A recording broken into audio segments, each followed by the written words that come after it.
কথার থেকে এখন দরকার কাজ করা। আসলে একটা কবিতার ছন্দে, আমাদের দেশে হবে সেই ছেলে কবে, কথায় না বড় হয়ে কাজে বড় হবে, মুখে হাসি বুকে বল। সাহসিকতার সাথে কোরআনের পক্ষে কাজ করা আমাদের জন্য সুন্নত না ফরজ? এই ফরজ দায়িত্ব পালন করতে কে কে রাজি আছেন? একটু হাত তুলে দেখাই দেন। আল্লাহ তোমার বান্দাদেরকে, বান্দিদেরকে কবুল করো। কোরআন কার? জোরে বলেন কার? কোরআনের মধ্যে ভুল কয় জায়গায় আছে? তাহলে যেটার মধ্যে ভুল নাই ওটা যদি না মানা হয় মুসলমান থাকা যাবে? অনেকে বলে আমরা তো নামাজ পড়ি, আমরা কোরআনের দল করি না, কিন্তু আমরা নামাজও পড়ি, রোজাও রাখি, না পারলে মসজিদে দানও করি। এরকম বলার মতো মুসলমান আছে না নাই? বরং সদ্য উপস্থিতি, লম্বা কথা বলার কোনো সুযোগও নাই। আমি আপনাদের কাছে একটা বিষয় উপস্থাপন করছি। আপনারা এটাও জেনেছেন, সারা বাংলাদেশের সর্বোচ্চ 4টি বিদ্যাপীঠ, ঢাকা বিশ্ববিদ্যালয়, প্রাচ্যের অক্সফোর্ড বলা হয়, এরপরে জাহাঙ্গীরনগর বিশ্ববিদ্যালয়, এরপরে চট্টগ্রাম বিশ্ববিদ্যালয়, এরপরে বাকি ছিল রাজশাহী বিশ্ববিদ্যালয়।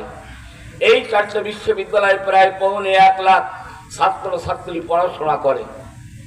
এরা কি মূর্খ না লেখাপড়া জানে? আসতে বলছেন কেন?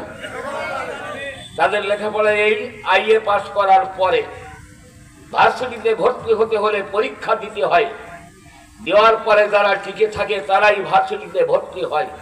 সারা দেশের সব থেকে মেধা সম্পন্ন ছাত্র ছাত্রী ভরা এই বিশ্ববিদ্যালয়ের ছাত্রীরা আমি ছবিতে দেখেছি, অনেকের মাথায় কাপড় নাই। সবাই নামাজ পড়ে কি মনে করেন ওই যারা বিশ্ববিদ্যালয়ের ভোটার কি কেউ কেউ কেউ বেনামাজি আছে না নাই? তবুও সত্যকে স্বীকার করে আমার আড্ডার ছাত্র সংগঠন বাংলাদেশ ইসলামী ছাত্র শিবিরকে তারা নিরঙ্কুশভাবে বিজয় দান করেছে। ঠিক না বেশি? ভালো বলে না খারাপ বলে? যে শিবির সম্পর্কে কথা বলা হতো এরা রক কাটা শির কাটা, কিন্তু আল্লাহ প্রমাণ করে দিলেন ছাত্র শিবির রক কাটা শির কাটা নয়, বরং যারাই ওই কথা বলতো তারাই হচ্ছে রক কাটা শির কাটা। প্রিয় ভাইরা, এখানে যারা আছেন আপনারা সচেতন, আপনাদেরকে ভাবতে হবে। পরীক্ষা সবার ক্ষেত্রে নিয়েছেন, সব দল দেখা শেষ, বাকি আছে মুখ দিয়ে বলা যাবে না জামাত ইসলামী বাংলাদেশ। তাও পরীক্ষাতে নেননি তা না, এই সাতক্ষীরা সদরে 3বার এমপি বানাইছেন আপনারা আলহাজ কাজী শামসুর রহমান, আর একবার বানাইছেন কাকে? জনাব প্রিন্সিপাল আব্দুল খালেদ। এই 4 টার্ম এমপির দায়িত্ব পালন করেছে। তাদের বিরুদ্ধে একটা পয়সা নষ্টের কোনো প্রমাণ দেওয়ার ক্ষমতা আজ পর্যন্ত হয় নাই, আগামীটা হয়ে যাচ্ছে। মাওলানা মতিউর রহমান নিজামী এবং আলী হাসান মোহাম্মদ মুজাহিদ এই 3টি দপ্তরে দায়িত্ব পালন করাকালীন তাদের বিরুদ্ধে একটা পয়সা নষ্টের কোনো নমুনা পেশ করতে পারে নাই, আর করার ক্ষমতাও কারণ নাই। ঠিক না বেশি? যাদের দ্বারা একটা পয়সা জনগণের নষ্ট হবে না।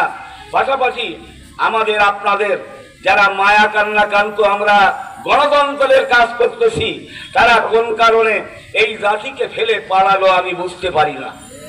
এরা বলতো না আমরা পালাই না, কি বলতো না? বলতো না কেউ পালাইছে না পালাই নাই? ওদের আর একটা কথা ছিল, কাউয়া কাদের বলতো যে আমরা যদি ক্ষমতা হারিয়ে ফেলি 5 লাখ মানুষ মারা যাবে। আচ্ছা, যে অন্যায় করে নাই তার মারবার কোনো লোক খুঁজে পাওয়া যায়? তো ওনারা এই কথা বললেন কেন? তাহলে বুঝতে হবে এমন উপকর্মের মধ্যে তারা ছিল যে আমরা যে কাজ করেছি জনগণের সবার ভাগ্যে একটা করে কিল জুটবে না। ঠিক না ঠিক? এই অপশক্তি যারা জনগণের অর্থ আত্মসাৎ করে হাজার হাজার কোটি ডলার বিদেশে পাচার করেছে, এরা জাতির বন্ধু না শত্রু? ধরে বলেন এরা জাতির বন্ধু না শত্রু? ওই শত্রুদের সমর্থনে যারা কাজ করবে তারাও এ জাতির শত্রু। ঠিক না বেশি? এই জন্য আল্লাহ কোরআনে বলেছেন সুম্মা লা তুসালুন্না ইয়াওমা ইযিন আনিন নাঈম।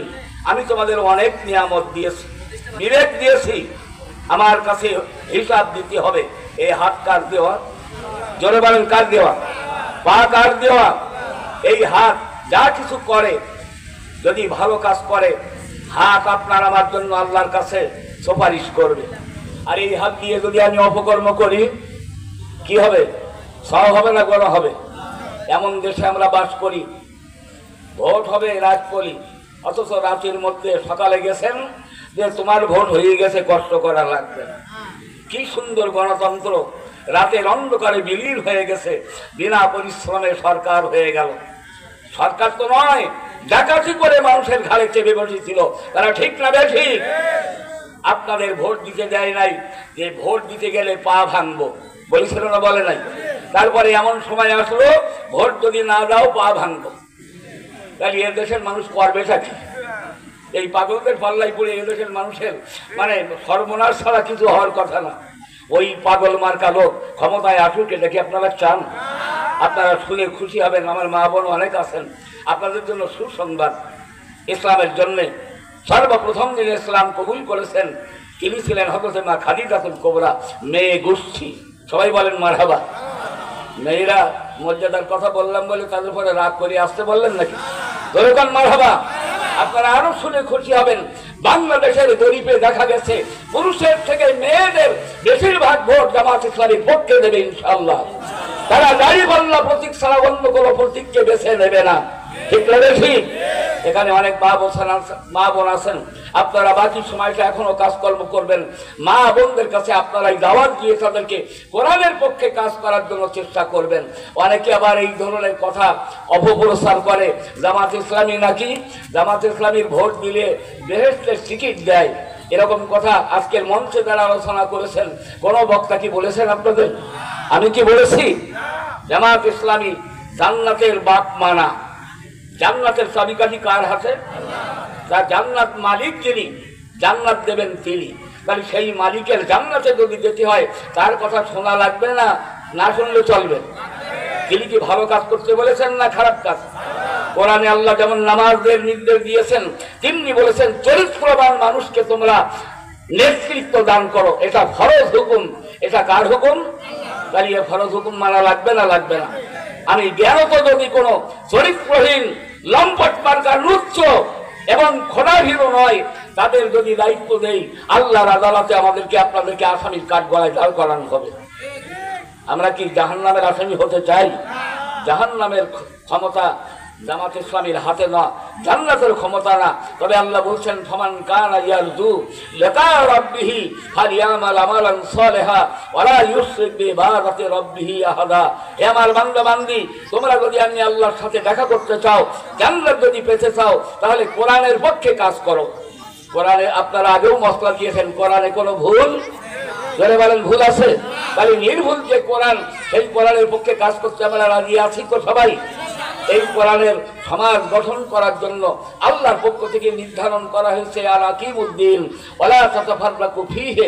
কোরআনের আইন চালু করার ব্যাপারে কোনো মত পার্থক্য করতে পারবা না। এজন্য আসুন আমরা ভাই বোন সবাই মিলে কোরআনের পক্ষে কাজ করব ইনশাআল্লাহ।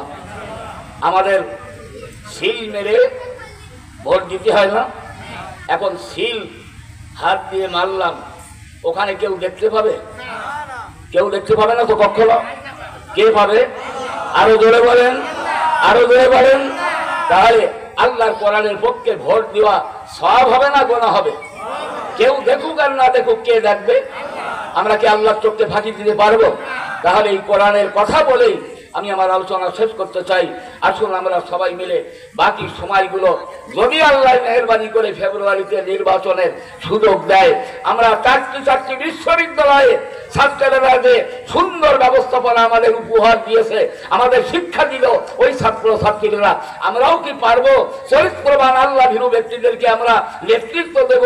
এই জমিনে কোরআন প্রেমিকদেরকে আমরা ক্ষমতায় বসাবো। রাজি আছি তো ইনশাআল্লাহ? কে কে রাজি আছেন একটু আবার হাত তুলে দেখাই যায়। আল্লাহু আকবার, আল্লাহু আকবার। আমাদের মার্কা কি?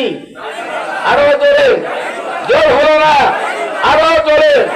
ডাইনে কারা, বামে কারা, সামনে কারা, পিছনে কারা, মা বোনেরা, ভাইয়েরা, মুসলিম অমুসলিম সকলেরা, আল্লাহ আপনাদেরকে কবুল করুন। আপনাদের জন্য আন্তরিক দোয়া জানাই। আমি গোলাগার আপনাদের কাছে হাত জোড় করে মাপ চাচ্ছি। চলার ক্ষেত্রে বহু ভুল ভ্রান্তি হতে পারে, আমি আপনাদের কাছে দোয়া চাচ্ছি, মাপও চাচ্ছি।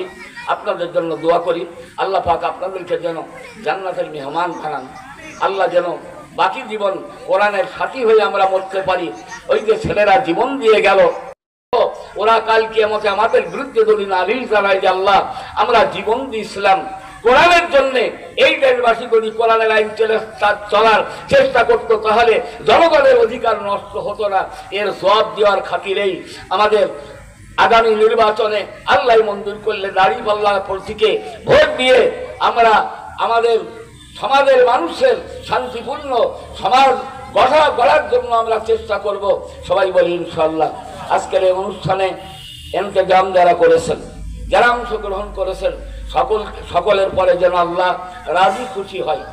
সকলের হাতগুলো যেন কোরআনের পথে ব্যয় হয়, সকলের পাগুলো দেহগুলো যেন আল্লাহর পথে তাদের এই কাজটা ব্যয় করতে পারে। আল্লাহ কবুল করুন। আমার মা বোনদের জন্য দোয়া, আপনাদের জন্য দোয়া করি আল্লাহ যেন মা খাদিজার মতো চরিত্র দান করেন, মা ফাতেমার সাথী হয়ে আপনারা জান্নাতের মেহমান হন এবং আপনারা বোনেরা বোনদের মধ্যে কাজ করে কোরআনের পক্ষে, জামাত ইসলামীর পক্ষে দাঁড়িপাল্লা প্রতীকে ভোট দেওয়ার জন্য আপনারা বাড়িতে বাড়িতে যে দাওয়াত দেবেন, এটা আপনাদের আমানত। আমরা সকলে মিলে বাকি সময়টা নির্বাচনের আগ পর্যন্ত আমরা কাজ করব। সবাই বলি ইনশাআল্লাহ। আমা তৌফিকি ইল্লা বিল্লাহ। আসসালামু আলাইকুম ওয়া রাহমাতুল্লাহ।